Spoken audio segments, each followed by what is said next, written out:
Hola, muy buenas a todas las personas que están escuchando este podcast. Este episodio es el final de la serie del nacionalismo, aunque también dije lo mismo anteriormente y finalmente no fue así. Pero bueno, esta es una continuación del anterior episodio en el que hablaba sobre Hobsbawm y Arendt, sus impresiones sobre el nacionalismo, cómo ellos lo vivieron en los años de entreguerras en Europa y la Segunda Guerra Mundial, el crecimiento del fascismo y del nazismo, y también el rol de los medios de comunicación y cómo los historiadores durante la Primera Guerra Mundial y los años anteriores utilizaron una retórica nacionalista para impulsar la misión de sus respectivas naciones. Fueron unos años donde el nacionalismo estuvo muy arraigado, no solo entre las masas, sino entre las altas esferas académicas. En ese sentido, como había comentado, la alfabetización entre la población sirvió para que los propietarios de medios de comunicación pudiesen utilizar una retórica que la gente la entendiese y de esta manera la manipulación de masas a través de los medios comenzó a partir de finales del siglo XIX y es un paradigma que sigue muy vigente en la sociedad de hoy en día, especialmente cuando en una democracia liberal como puede ser Gran Bretaña, Italia, Francia, Alemania, el sufragio universal permite que los adultos puedan votar y por tanto los medios de comunicación y los diferentes partidos quieren utilizar una retórica para obtener votos. Pero bueno, volviendo a la Primera Guerra Mundial, después de lo que comenté sobre Richard Evans eh, y cómo los historiadores tuvieron un papel muy ahora mismo denostado en impulsar a sus países hacia la guerra y una retórica muy nacionalista, Paul Lawrence, otro historiador, explicó que la Primera Guerra Mundial finalmente trastocó el paradigma en el ámbito académico, cristalizando la opinión y manchando la noción de nacionalismo para muchos. Obviamente esto sucedió después de la Primera Guerra Mundial. Es importante decir que antes de la Primera Guerra Mundial, las grandes corrientes de izquierda y derecha apoyaron la guerra. Esto es interesante porque a finales del siglo XIX los partidos socialistas, el Partido Socialdemócrata, tuvieron un gran apogeo con los sindicatos y los movimientos de los trabajadores. Se abogaba por una solidaridad internacional que fue propugnada por Marx Marx, Engels y el resto de pensadores de finales del siglo XIX. Y de hecho se creó la Primera Internacional. Pero pasó algo muy curioso. Poco antes de la Primera Guerra Mundial, que empezó en 1914, muchos socialistas que habían abogado por la solidaridad internacional decidieron apoyar la guerra y apoyar a sus países. El caso más extremo en ese sentido y más conocido es el de Benito Mussolini, que era un socialista, pero que durante la Primera Guerra Mundial se volvió un ferviente nacionalista italiano. Entonces, esta idea de ser un socialista y nacionalista finalmente cristalizó en el nacionalsocialismo, el nazismo, en Italia, el fascismo. Pero a ver, no todo el mundo, no todos los socialistas apoyaron la Primera Guerra Mundial. Ni que decir tiene que las personas de derecha en su mayoría apoyaron. Pero sí que hubo un reducto de socialistas que estuvieron en contra de la Primera Guerra Mundial, incluso en los años de ferviente nacionalismo. Entre ellos destaca Rosa Luxemburgo, León Trotsky, Lenin, Karl Leibniz y muchos otros. He de decir que incluso una figura literaria que a mí personalmente me apasiona y es de mis favoritas, como H.G. Wells, que ha escrito La máquina del tiempo, La guerra de los mundos, Profesor Moreau, y diversas obras literarias, El hombre invisible, y que tenía un gran conocimiento teórico de aquellos años e incluso fue a la Unión Soviética a visitar a Lenin. Él sí que estaba a favor de la Primera Guerra Mundial y lo comento porque es una gran decepción personal, pero sigamos con el episodio. Em, a pesar de que el nacionalismo en aquellos años se utilizó para oprimir a las masas, a los extranjeros y demás, también se utilizó como una manera de realzar el patriotismo. Por ejemplo, durante los años de la Gran Depresión en América, a partir de 1929, el editor del Saturday Evening Post, George Horace Lorimer, escribió un artículo titulado Peace and Patriotism, Paz and Patriotismo, para apelar a la resistencia de los estadounidenses frente a la crisis. Él habló de que el patriotismo consiste tanto en creer en el propio país en una depresión como en luchar por él en una guerra. O sea, él aquí utiliza como una especie de ambivalencia entre la idea de patriotismo, que puede servir para defender a tu país, pero ya no solo contra el extranjero, sino también dentro del propio sistema, es decir, para poder levantar la economía. Eh, Saltando a la Segunda Guerra Mundial, que no la quiero tocar aquí de manera muy extensiva porque Esto llevaría varios programas, pero yo creo que es uno de los temas de historia que más se conocen: el ascenso de Hitler, de Mussolini, la guerra civil en España, los movimientos en Europa, 1930, Dollfuss en Austria, la invasión nazi de Francia. Eh, es posible que en otros capítulos hable más extensamente de ello, pero no aquí. Entonces salto directamente hasta después de la Segunda Guerra Mundial, cuando el nacionalismo, que en Europa fue olvidado, al menos por un tiempo, o fue escondido bajo la superficie, se extendió como movimiento de independencia en las colonias de África y Asia. O sea que si en Europa el nacionalismo se utilizó en 1920, 30, 40 para oprimir al otro, para destruir otras naciones, y en el caso más extremo se llevó a cabo el holocausto nazi, aquí fue después de 1945, alrededor del mundo fue un movimiento de liberación nacional. Hobsbawm por eso separó claramente entre dos ideas de nacionalismo: la que se utiliza para liberarte de los opresores y la que se utiliza para oprimir. Son diferencias morales, obviamente. Cada persona que tenga su pensamiento al respecto. Mi idea es muy clara: cuando se utiliza un movimiento de identidad nacional para salvaguardar a tu pueblo, yo estoy muy a favor de ello, mientras que si se utiliza para odiar al diferente, estoy completamente en desacuerdo. Había una preocupación nacional por el sometimiento extranjero, y la exclusión racial en las colonias provocó un resentimiento entre la gente, que se tradujo en movimientos nacionales de liberación para obtener la independencia. En el capítulo anterior mencioné a Frantz Fanon y su libro The Grave of the Earth, que también lo copiaré en el artículo. Él conocía muy bien la realidad de Argelia, la estudió como siendo un psicoanalista, trabajando allí, y él hablaba de una sociedad, la colonial, dividida en compartimentos entre el blanco y el negro. La sociedad en la que unas personas gozaban de todos los beneficios, mientras que otras personas eran explotadas por los que estaban en el poder. Si bien esas acciones se consideraron normalmente como parte de un esfuerzo justo, hablo de los movimientos de liberación nacional, especialmente tras la publicación de la Declaración Universal de los Derechos Humanos en 1948, en Europa la retórica nacionalista, como he comentado, perdió su importancia tras la terrible experiencia de la Segunda Guerra Mundial. No hay que ser ingenuo y pensar que el fascismo desapareció para siempre en Europa, pero sí que es verdad que después de las experiencias que tuvieron lugar en diferentes países de Europa, en España, en Italia, en Austria, en Alemania, en Francia, pues obviamente no, incluso para los más fervientes defensores de aquellos movimientos, no se podían defender de manera tan abierta como habían sucedido únicamente 5 años antes. Entonces, al menos esta idea de no remarcar el nacionalismo perdió digamos, su legitimidad moral, por así decirlo.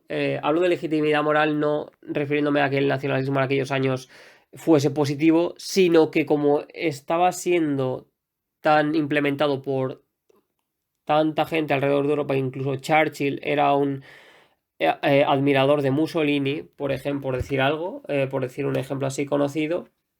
Sí que es verdad que luego ya hubo un silencio.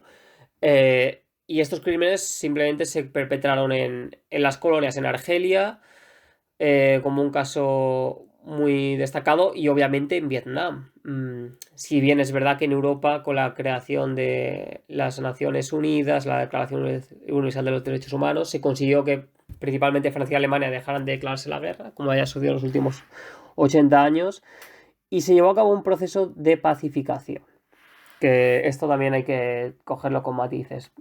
Pero bueno, os invito a que investiguéis al respecto. Sí que es verdad que el nacionalismo ha vuelto a emerger recientemente en nuestro continente. Desde principios de la década de 1990 hasta 2020, es decir, los últimos 30 años, los partidos de extrema derecha en Europa han triplicado su porcentaje de votos, pasando de alrededor del 5% a más del 15%. Los politólogos han demostrado que la razón más importante por la que la gente vota a los partidos de extrema derecha en Europa, que utilizan una retórica nacionalista, es debido a su actitud hostil hacia los inmigrantes. También hay que decir una cosa muy importante: los partidos de extrema derecha, si analizáis los discursos de hoy en día, es difícil que ellos abiertamente sean hostiles con la inmigración. Ellos lo que utilizan es la idea de que las personas que vienen quieren invadir nuestra cultura y que por tanto es nuestro deber protegerla. Antiguamente era distinto, era mucho más sencillo atacar otras culturas como si fuesen inferiores, se utilizaba el darwinismo social como una especie de legitimidad teórica para tratar de oprimir a los extranjeros, mientras que hoy en día es cierto que la conciencia social ha crecido tanto que no se puede ser tan abiertamente xenófobo como antiguamente. Me explico.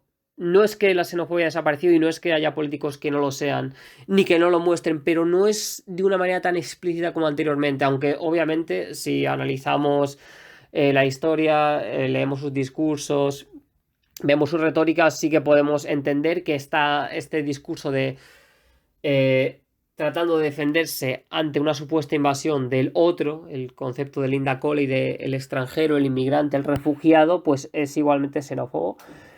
Entonces, ¿qué sucede? Que parece indiscutible hoy en día que el fenómeno de la globalización y la movilización humana ha provocado un aumento de las ideologías nacionales extremas.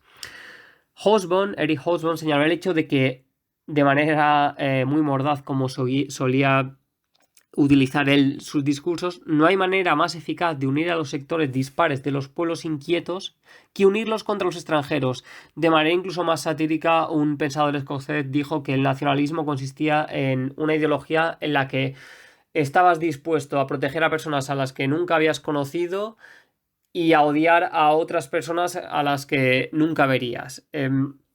La Gran Depresión y la crisis de los refugiados marcaron las décadas de 1920 y 1930, como he explicado anteriormente, los años de la xenofobia frente a los refugiados y migrantes extranjeros. Y los años transcurridos de 2008 se han definido por la crisis económica mundial. Hay aquí un paralelismo entre la crisis económica de 2008 y la Gran Depresión de 1929. Esto ha perjudicado el surgimiento del nacionalismo en países donde determinados grupos se sienten desfavorecidos en el mundo globalizado. Eso pasó en 1929 y en 2008.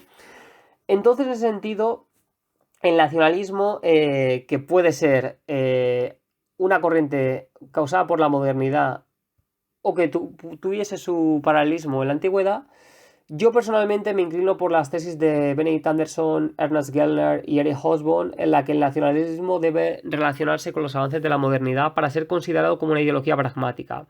Obviamente los planteamientos de Gaspar Kirchhoff y Anthony Smith y sus analogías entre la modernidad y el mundo antiguo en relación con el nacionalismo tienen mucho sentido y no son para nada descartables. Sin embargo, creo que desde el inicio de la Revolución Francesa, el cambio del dogmatismo a la religión por la idea de laicismo y la creación del sufragio universal, el método más rentable y eficaz para unificar a los habitantes de un territorio es el uso de la retórica nacionalista.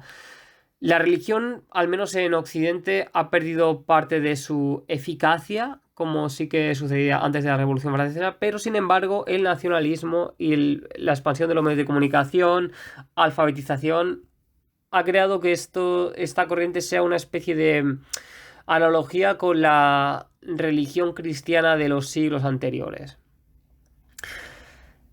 Esta ideología resulta tentadora para una parte sustancial de la población y es innegable los resultados electorales positivos de los representantes del nacionalismo más extremo, de la extrema derecha en países como Estados Unidos, en Brasil, en Francia, en España, en Polonia, en Hungría, en Inglaterra con UKIP y Nigel Farage con su idea del Brexit y su constante dialéctica de que los inmigrantes veníamos para quitarle el trabajo a los británicos. No así en Alemania, donde Alternativa Alemania, un partido de extrema derecha que es prácticamente imposible que gobernase porque el resto de partidos elaboraron un cordón sanitario frente a él, ha perdido votos en las últimas elecciones que se realizaron hace un mes. Entonces, Hirschy resume este crecimiento del nacionalismo de la siguiente manera. El nacionalismo en la política actual se basa principalmente en la propaganda populista, que despierta fuertes emociones y adormece la mente. La paradoja es que hoy en día en un mundo tan globalizado, como decía Yuval Noah Harari, es imposible tratar de solucionar los problemas que van aconteciendo sin una solidaridad internacional. Ya no se trata únicamente de mostrar empatía al prójimo, que es algo que debe hacerse siempre, sino que incluso a nivel práctico se necesita de una cooperación global. Yuval Noah Harari obviamente relacionaba tres conceptos en los que la solidaridad internacional era fundamentales. Era el cambio climático, la revolución tecnológica y la amenaza nuclear. Desde 2016 ha surgido uno nuevo, que es la pandemia, el COVID-19, que obviamente debe ser abordado mediante un sistema de solidaridad global entre las naciones.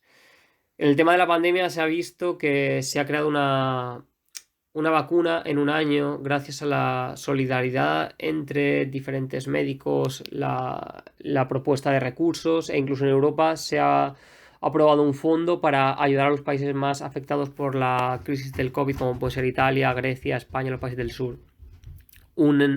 Esto es una aproximación muy diferente a la que tomó Alemania y los países del norte en la crisis del 2008. Aquí sí que se está volviendo a crear una solidaridad internacional. Al mismo tiempo, es cierto que diferentes países han abogado por quedarse las vacunas y no proporcionarlas a los países más necesitados.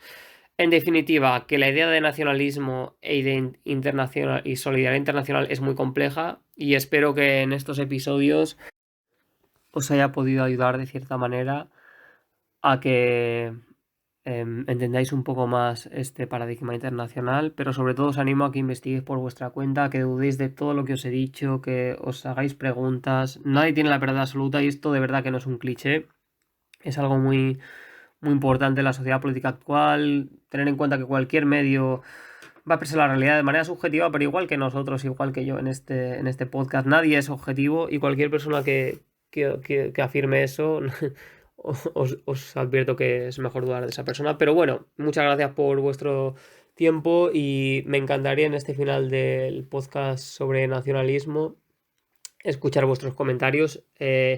Muchísimas gracias por vuestro tiempo y que paséis un gran día.